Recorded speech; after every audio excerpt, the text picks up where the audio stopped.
Olá a todos, como é que vocês estão?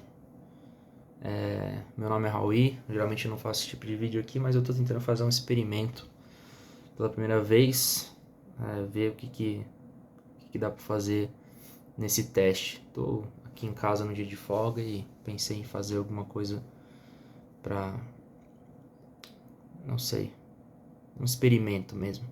Estou aqui com a Bíblia Sagrada e eu queria fazer uma espécie de um teste. Queria abrir aqui um livro aleatório, né? Realmente aleatório, não tenho nada preparado. E eu queria ler ele em voz alta. E o que eu refleti ali, o que eu pensar desse livro, eu, enfim, discutiria aqui e traria para reflexão minha, inicialmente e principalmente, porque não sei se eu vou postar isso, mas se tudo der certo e for algo realmente que Deus ali me ajudar e proporcionar, quem sabe ajude mais pessoas a entender um pouco mais da palavra de Deus. E antes de entrar nisso, eu queria só falar um pouquinho desse livro. Eu tô aqui comigo com essa versão King James 1611, uma versãozinha aí de uns 410 anos atrás, né? Por aí, já tem um tempinho. E aqui é um livro que é o livro mais importante que qualquer pessoa poderia ter acesso. Na verdade, assim, as minhas medíocres palavras não poderiam começar a descrever a grandiosidade desse livro e a sua importância. Mas eu vou tentar aqui ao máximo descrever o quão isso é importante. Então, para te dar uma analogia, né, eu tenho aqui alguns outros livros comigo. Por exemplo, aqui esse, Psicologia Financeira. Tem um outro aqui, O Homem Mais Rico da Babilônia. Tem alguns outros ali de teorias mesmo da psicologia que eu uso. Teoria cognitivo-comportamental, tem alguns outros. E são livros que podem proporcionar um crescimento, desenvolvimento ali pessoal, habilidades pessoais mesmo, que podem ajudar o seu tempo aqui na Terra de alguma forma. Alguns livros que podem ajudar a entender o seu próprio comportamento financeiro e te ajudar a promover um enriquecimento pessoal de alguma maneira. Mas nenhum desses livros que eu citei ali, né, que eu tenho, ou até na biblioteca mais, não sei, mais completa que existe, né, na internet, em qualquer lugar, dentro da internet, dentro do mundo digital, algum lugar enterrado, não vai existir nenhum livro que vai te salvar ou que vai proporcionar o caminho para a salvação da nossa perdição eterna, a não ser esse livro aqui. E esse livro aqui, ele é, assim como eu falei, minhas pequenas e medíocres palavras não podem descrevê-lo, né, por o que ele é e a sua grandiosidade. Mas esse livro, ele é a palavra de Deus, não é que ele contém, não é que aqui em algum lugar das linhas, né, em algum contexto, em alguma referência, em algum tipo de analogia você vai encontrar a palavra de Deus. Não, não é isso. Realmente ele é a palavra de Deus em sua pura essência, em sua pura forma de ser. Ele é a palavra de Deus. E com dito isso, né, essa pura verdade vai apontar a uma pessoa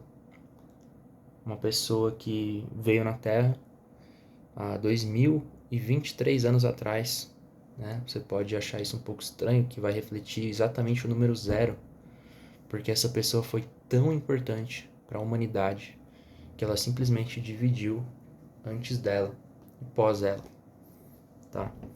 E muitas vezes vão tentar enganar você e dizer que isso é uma coisa dos romanos e da época e dos gregos e não sei, vão querer enganar você explicando sobre calendários asiáticos, que todo mundo tem um calendário específico e a gente adotou esse, que não é tão importante, que este homem não é realmente quem ele diz que ele é, ou quem dizem que ele é. Mas eu te afirmo que eles estão tentando te enganar, estão tentando omitir a verdade. Este homem veio há 2023 anos atrás e ele foi morto, e ele cumpriu. Não consigo nem citar aqui quantas profecias, tá? Mas ele cumpriu milhares de profecias de profetas que tinham profetizado há mais de milênios antes dele vir, tá?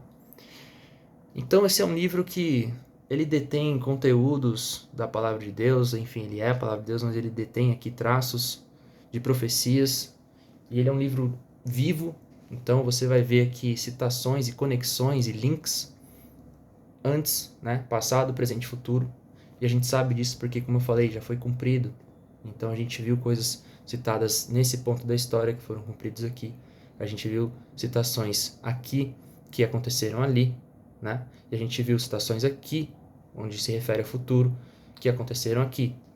Então, assim, é um livro completamente linkado na linha do tempo da história humana. É um livro que como eu falei, eu não vou conseguir aqui começar a descrever com as minhas pequenas palavras e meu intelecto frágil e pequeno, e não vou conseguir, gente, não vou. Mas espero que tenha triscado um pequeno resquício ali, um pequeno vestígio ali do que é a grandiosidade desse livro. E por que eu estou falando tudo isso? Porque esse homem chamado Jesus Cristo, ele foi a pessoa que conseguiu criar uma rota alternativa para nossa perdição. Nós estávamos em uma rota destinada para cair realmente ali num abismo. Nós estávamos destinados à perdição eterna, à morte eterna. Não tínhamos o que fazer. E isso estava acontecendo por justa causa, pelos nossos próprios erros, pelos nossos próprios pecados, certo? E Jesus, né, pela graça de Deus, pela misericórdia de Deus, veio e morreu por nós. E nessa morte houve um incidente sobrenatural que ele realmente transcende o nosso entendimento de espaço, tempo, moléculas, espaço, tudo, né? Não tenho aqui vocabulário para isso.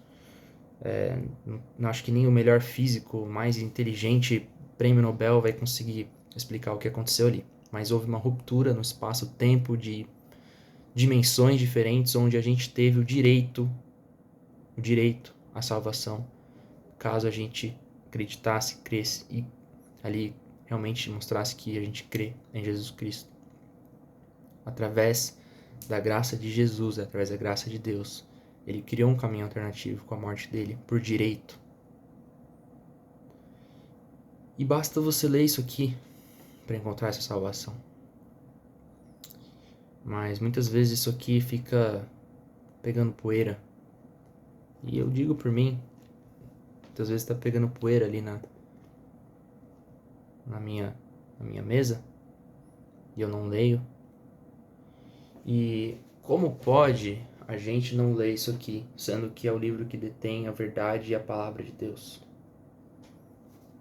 A gente pode ler vários outros livros, ter várias outras fontes de conhecimento, como eu falei, para promover um bem-estar nosso aqui nessa terra, por 70, 80 anos, 90 anos, 100 anos, se você quiser realmente, poxa, viver aí bastante, né? E depois disso, o que aconteceria? Você seria levado ao pó, ao esquecimento eterno, como tem uns famosos aí que dizem que antes de você nascer você era um absoluto nada e que após a sua morte você volta a ser um absoluto nada. Isso não faz sentido algum para mim. Se a gente realmente é um absoluto nada, e a única coisa que prova a nossa pequena existência é esse pontinho de 70 anos na história, e o nosso alvo é fazer algum tipo de marca nessa terra, para deixar um legado, como muitas pessoas tatuam essa frase em seus corpos, em suas peles, para deixar um legado. Que legado é esse que você voltaria ao esquecimento e seria talvez uma memória em alguém vivo que não se importaria ao mínimo com você mais? Não faz sentido, não faz sentido algum. E eu respeito quem não acredita em algo maior, realmente respeito e tenho uma certa admiração, talvez, não sei se é a palavra correta, mas me estranha muito você conseguir viver nessa terra sem ter uma visão de algo maior, uma visão de algo que transcende esse corpo, que realmente é frágil demais e que em um sopro você está aqui, em um sopro você não está. E correr atrás a vida inteira desse sopro seria tentar pegar a água do mar com as mãos. A gente passaria a vida inteira tentando, mas não tem fim, é um buraco sem fundo.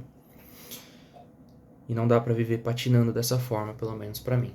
Por isso que aqui eu encontrei realmente a razão do viver, a razão da gente estar aqui nessa terra, o motivo, o propósito.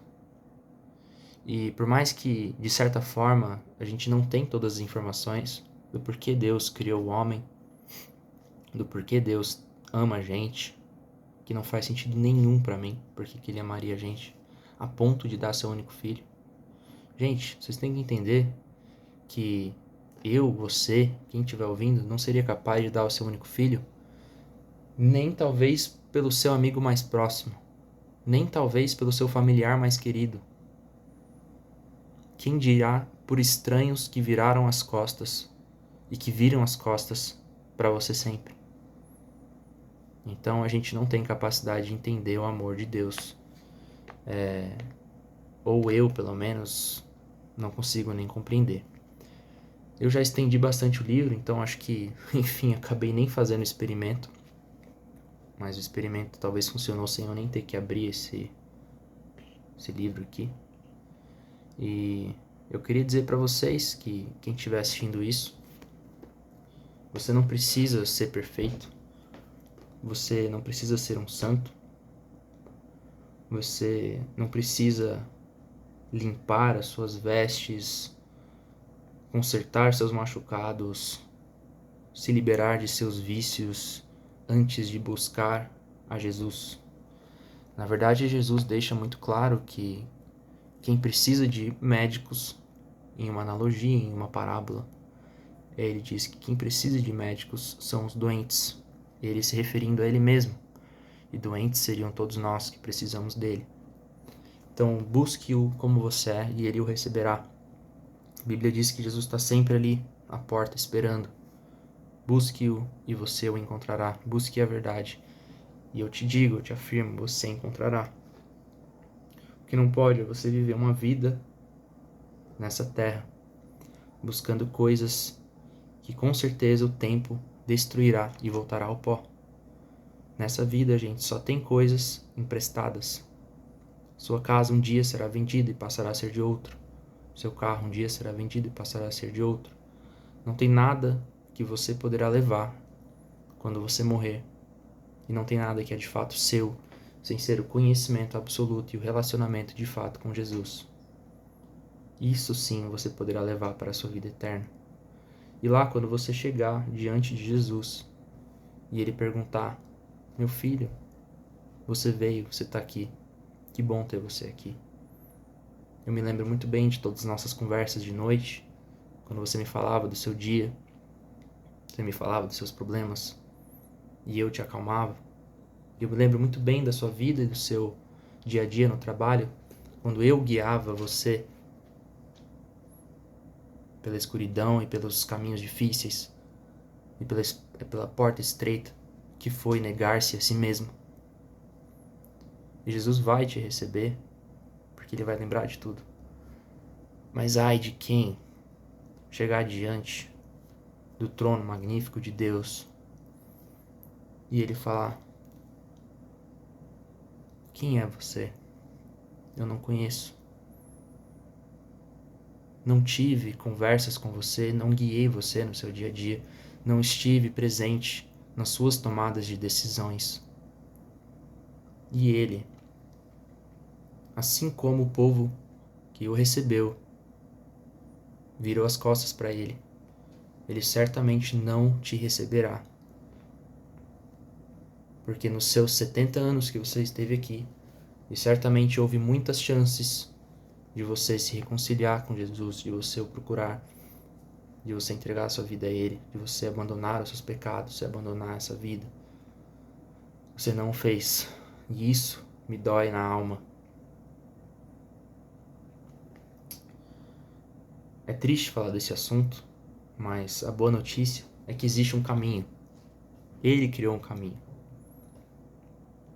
Então, só abrir e ler que a verdade já está aqui, o verbo já foi dito, ele já veio em forma de homem e ele já cumpriu o que tinha que ser cumprido para a gente ter acesso à vida eterna através dele, não tem outra forma.